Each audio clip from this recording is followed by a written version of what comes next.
Martinoff, intelligence alone is not enough to achieve your dreams. Sometimes controlling your emotions is the key to reach your goals. Welcome to the show, Bjorn. It's called Self-Made. Well, thank you for having me. It's actually quite exciting. So before we start, share us your childhood. All of my secrets? Well, things that you think children or our future leaders can use. It was not an easy childhood because I was born maybe 15 years after the big war, and Germany was, for the biggest part, it was destroyed.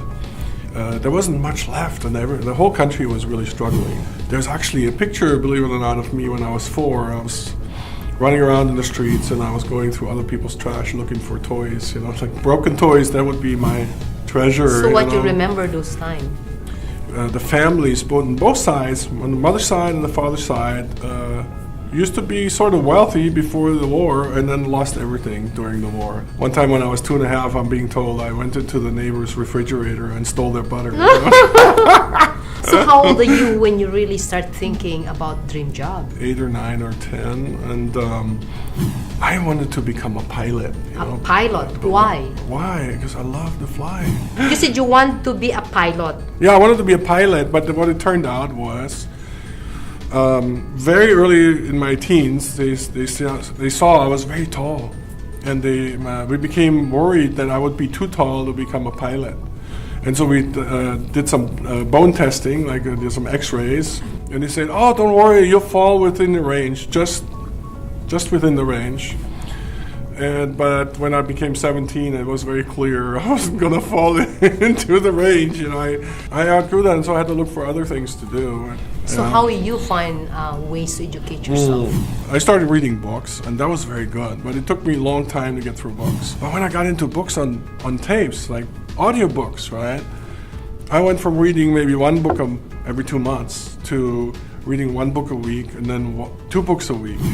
And imagine what happens when you read this many books, and think about it.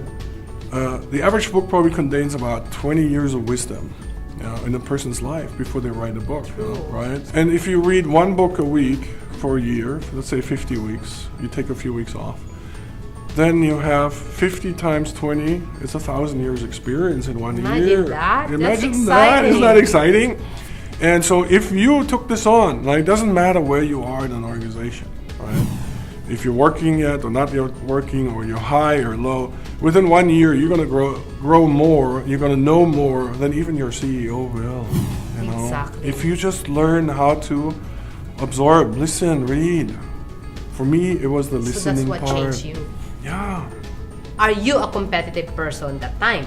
I wasn't in the beginning all that competitive. School was kind of boring for me, the subject I learned. But when I discovered something that I was interested in, passionate in, that I could learn very fast, and I was interested, and it was amazing the transformation that happened from somebody who was just like a C student, right, to an A student. And even getting awards in college. So who inspired you at that time when you were a teenager? Trying to find ways, you said. Yeah, I got into some interesting books, and then I looked for a community that was into growing, and I started taking seminars, and then we had a personal development program at work. I was at Mercedes-Benz at the time, and then I started teaching this personal development program. And even though I was the most junior person teaching, I became the favorite so-called facilitator, right, teacher, that I took evening classes, I took evening seminars, I took weekend seminars. There was weeks and months where every night I was in a seminar after work, every night. Wow. So what's your best message to our future leaders? In order to be a leader, you need to first be able to lead yourself, right? And for that, it takes courage. And when other people see you having that courage, they will also be encouraged by that. And they will try and model themselves after your courage, right? But if you don't have that courage, then what do people have to model themselves after? How to have that courage? Because that's what's lacking again.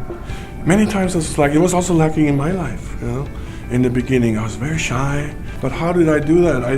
I said, every day, let me try something. Let me try to do something that I'm scared about.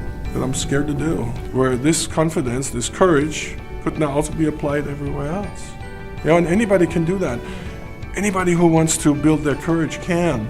Do something that scares you a little bit, that stresses you out a bit, gives you a little anxiety, something you're not comfortable with, do it anyway. So that's what excites you.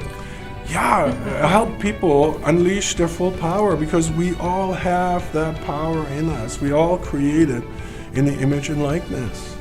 So what do you think? Yeah. What is the future of Philippines? Well, the future of the Philippines, it looks bright. You know, there's really, really no other way of saying it. But you can accelerate it if you take on something new that you can be courageous about on a daily basis. When the opportunity comes up, you may feel a little nervous, you may feel a little tight, you know, a little uptight, or you're not sure, right? That's the moment. That's the moment. That's the opportunity. And then you step into that moment.